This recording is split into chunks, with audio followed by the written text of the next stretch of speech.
The God of War festival was in full swing, the stands packed with a roaring crowd eager for the final bouts.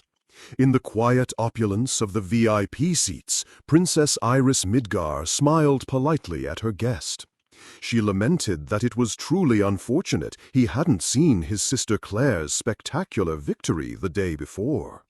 Cid Kagenoh, masterfully playing the role of a pathetic mob character, clutched his teacup and claimed the prestigious seating was giving him a terrible stomachache, as it was wholly inappropriate for an inferior being like himself to be breakfasting with royalty.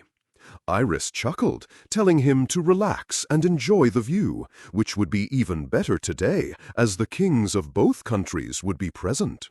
Cid stammered that it was a great honor, taking a delicate sip of his tea.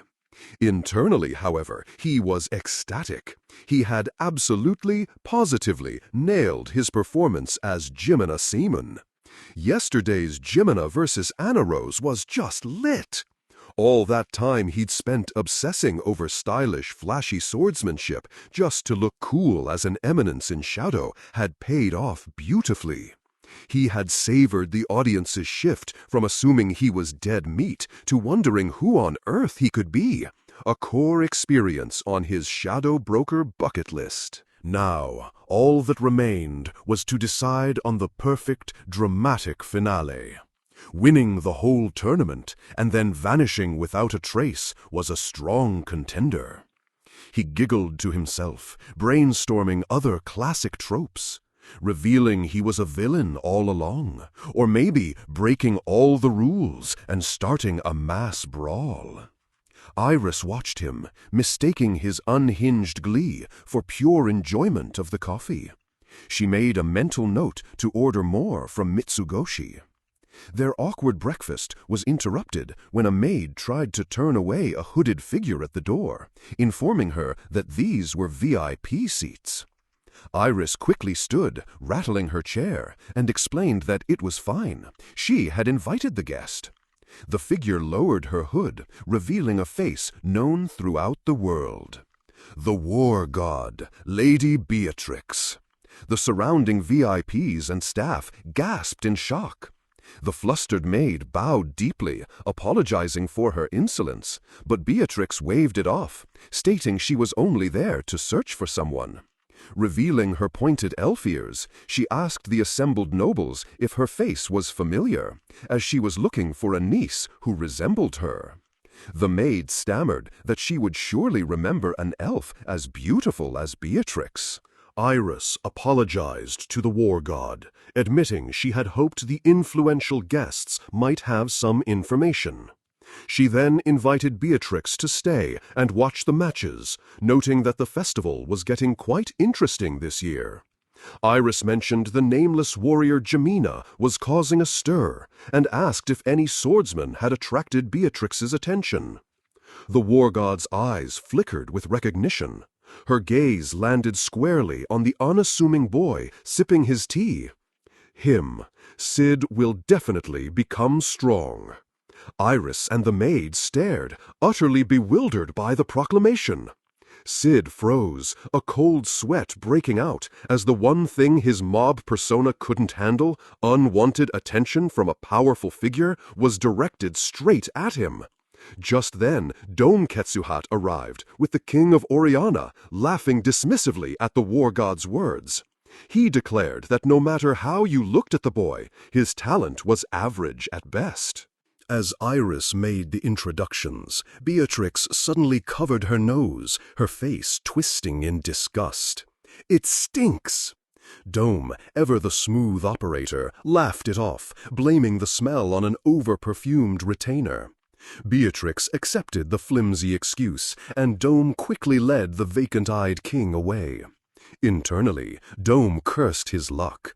He'd used a potent drug to control the king and perfume to mask its scent, but he knew he had to be careful around the perceptive war god. His plan was reaching its climax. He had forced Rose's hand by threatening her father, and now all he had to do was capture her and deliver her blood to the cult. Iris was a problem, but her upcoming match against the nobody, Jimina, would keep her occupied. As if on cue, Iris excused herself for her match. Cid, seeing his chance to become Jimina, feigned another stomachache and rushed for the loo, much to Iris's exasperation. In the arena, his sister Claire smiled, her thoughts on her brother. "Don't you dare miss a moment of it!" The announcer's voice boomed across the packed stadium, hyping the final matches. The country's strongest, Princess Iris Midgar, faced the mysterious, nameless warrior, Jimina Senen. The match began. Iris dashed forward without hesitation. She felt a pang of pity for her opponent, but she would go all out from the very first move. It was her duty as princess to make a display of overwhelming strength for her people. But as she swung, she froze. The distance felt wrong, as if Jimina were miles away. She saw only his cold, unmoving eyes. An instant later, she felt the phantom sensation of a blade slicing across her neck and recoiled in shock. Her mind reeled in terror. She touched her throat, finding it perfectly intact. She was unhurt, yet the feeling had been so real. Then came the truly horrifying realization. Jimina hadn't even drawn his sword. He simply walked toward her, his posture relaxed. He gave a lazy wave of his hand. "I'm waiting." Iris fought against the wave of terror threatening to consume her. She resolved to clear her mind and lunge again, this time without hesitation. Their eyes met, his calm, hers wide with shock. Again she froze, a vivid illusion of being run through paralyzing her. She gasped for air. It had happened again. And still, Jimina stood motionless, his hand resting on the hilt of his sheathed sword. "What's wrong?" he asked, his voice flat, sending a shudder down her spine. A lesson from her mentor surfaced in her panicked mind. The lies of a truly skilled warrior are impossible to distinguish from the truth. Jimina was throwing feints with nothing but his eyes and the slightest shifts in his posture. And that alone was enough to make her, one of the strongest fighters in the world, believe she had been fatally wounded. His eyes were screaming a clear warning, stop or die. The conclusion was inescapable. If someone could toy with her using feints alone, then this man was, without a doubt, the strongest man in the world.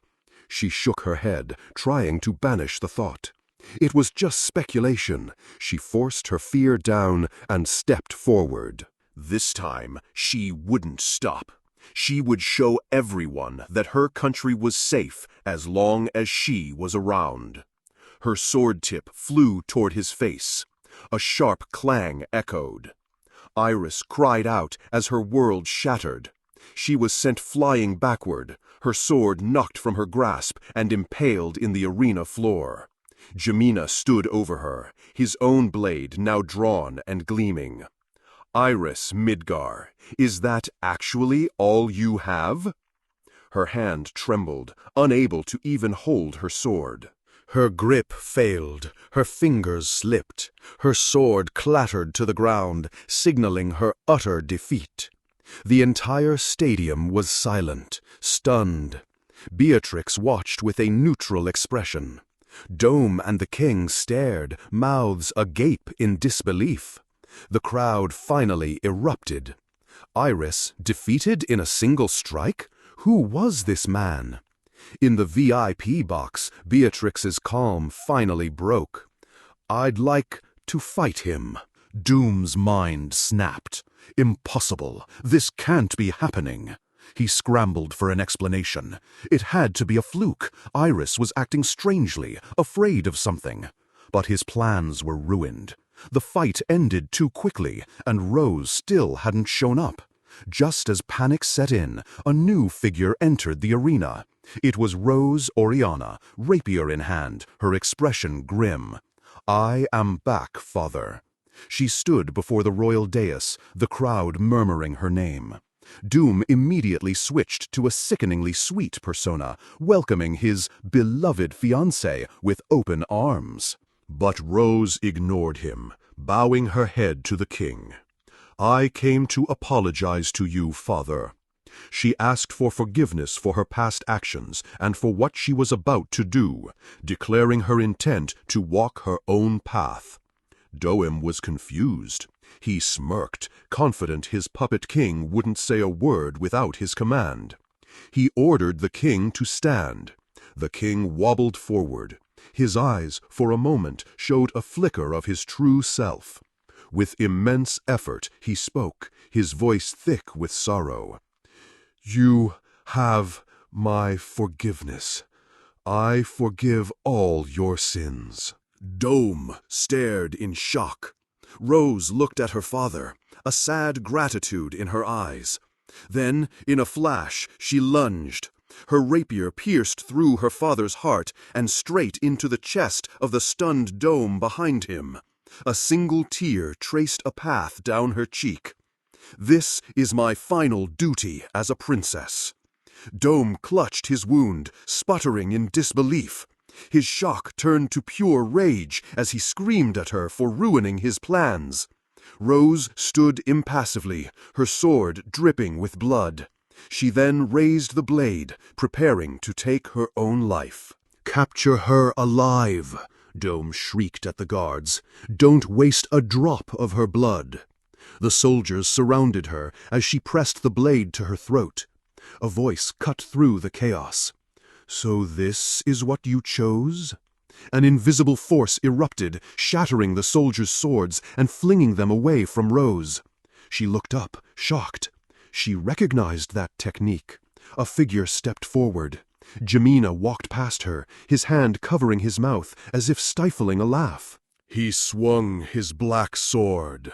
A maelstrom of dark energy exploded outwards. From the ground, Iris stared in horror.